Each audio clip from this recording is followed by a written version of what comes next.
Temos estudado até aqui que a Bíblia recomenda que não se façam dívidas.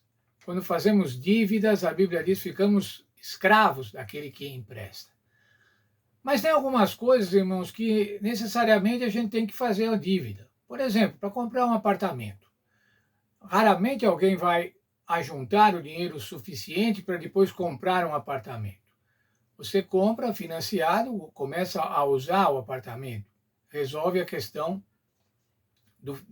de habitação, de moradia. Mas você tem que cuidar dos juros, tem que cuidar do valor da prestação, comprar através do empréstimo, mas compatível com as suas rendas, para que você não fique depois desesperado, achando que não vai poder pagar, ou, eventualmente, até perder o imóvel por estar inadimplente.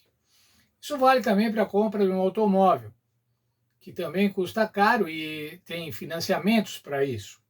Outro item da nossa formação, da nossa cultura, nós precisamos cursar uma universidade, ter uma profissão, ter um grau acadêmico, e muitas vezes, não entrando na escola pública, você vai ter que pagar por isso e vai poder fazer, se necessário, um financiamento. O povo de Israel, irmãos, tinha um costume, que era uma lei praticamente, que a cada 7 anos as dívidas eram quitadas. Portanto, ninguém poderia ficar devendo mais do que 7 anos. Os credores sabiam que a cada 7 anos tinham que quitar as dívidas daqueles que que tomaram emprestado. Por que isso? Veja qual era a preocupação do Senhor Deus. Deuteronômio 15, 4. Para que no teu meio não haja pobre. O plano de Deus, irmãos, é que não houvessem pobres, mas infelizmente, como já vimos, uma parcela muito grande da população está no limite da pobreza, está abaixo do nível mínimo necessário para sobreviver. Quando nós temos, irmãos, que buscar algum empréstimo desses para comprar casa ou para comprar o carro ou algum outro item mais caro, nós devemos buscar os juros menores, buscar prestações que sejam compatíveis com a nossa renda. Porque se as prestações forem maiores do que o que você pode pagar, você vai ficar num momento inadimplente, não vai poder mais pagar o imóvel ou o carro e corre o risco de perdê-lo. Com relação aos financiamentos educacionais, o governo tem financiamentos educacionais, governos também, bancos também propõem esses financiamentos, mas o que o jovem, ao fazer esse empréstimo, deve pensar? Veja aqui, eu vou ver a lição da lição da escola sabatina. Primeiro, eles terão que pagar os valores com juros, mesmo que os juros sejam baixos, mas você vai ter que pagar com juros. Os jovens, para cursar a universidade também, diz assim, deverão concorrer a todo tipo de auxílio e bolsa.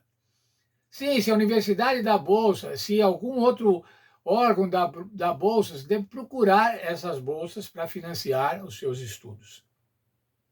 Mas ainda precisarão trabalhar e poupar tudo o que puderem para os estudos.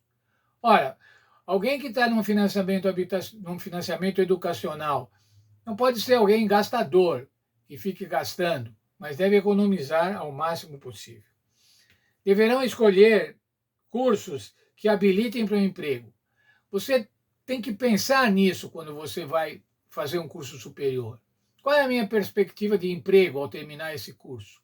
Qual é a minha perspectiva de ganho no início da carreira ou ao longo da carreira?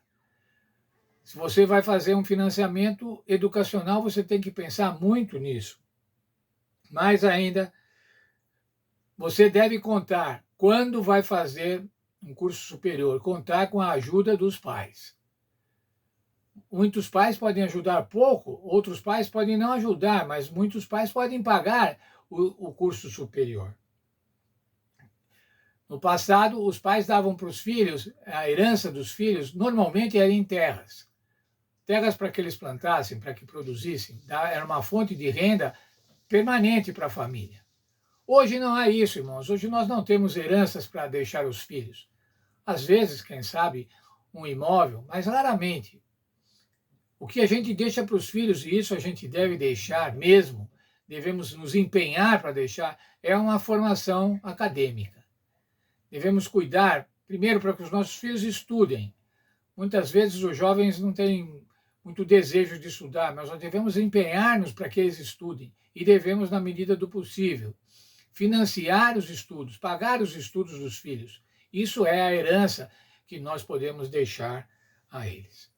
Mas, resumindo, irmãos, com relação aos empréstimos, quais devem ser os nossos cuidados? Primeiro, buscar a menor taxa de juro. Segundo, pegar o mínimo necessário. Muitas vezes, irmãos, se você vai pedir um empréstimo no banco, você pede 10, ele fala assim, mas por que você não leva 12, 13? Aproveita. Não, irmãos, devemos nos limitar ao mínimo indispensável para que a gente possa cumprir com as nossas obrigações. Nós temos que procurar também o menor prazo. Eu já vi, irmãos, tem financiamentos de automóveis para 72 meses. São 6 anos. Em 6 anos, irmão, seu carro já desmanchou. Então, você nunca deve entrar num financiamento deste tipo. Mas ainda, ao entrarmos em qualquer financiamento, devemos entrar de maneira que as prestações não sobrecarreguem o orçamento familiar, com prestações muito altas.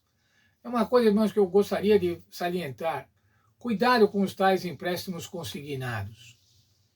Muitos aposentados, pensionistas do INSS, fazem empréstimos consignados. Eu vi uma vez uma propaganda de uma financeira que mostrava um avô comprando um presente para o neto e justificando para isso fazer um empréstimo. É um absurdo, irmãos, é um absurdo. Isso devia ser proibido. No meu entendimento, devia ser proibido por lei. Porque muitos dos aposentados que já ganham muito pouco, quando veem suas rendas acabarem, fazem um empréstimo e a partir do mês seguinte vão ganhar menos ainda do que vinham ganhando antes do empréstimo.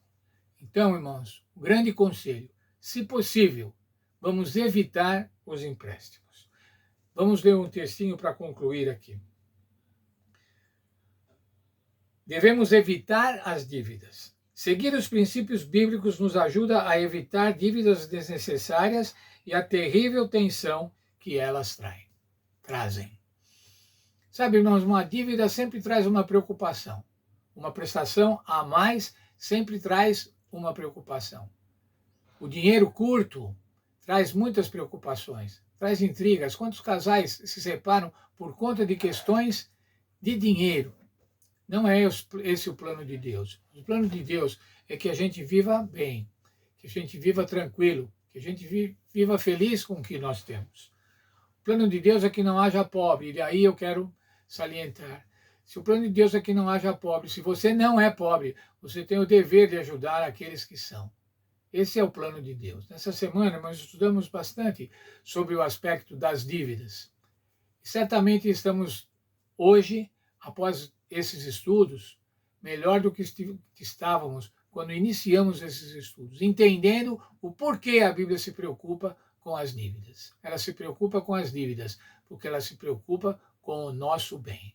Portanto, vamos seguir os princípios que a Bíblia diz acerca de empréstimos e de outros tipos de financiamentos, enriquecimento, como vimos também, fianças, que hajamos de acordo com o que a Bíblia diz.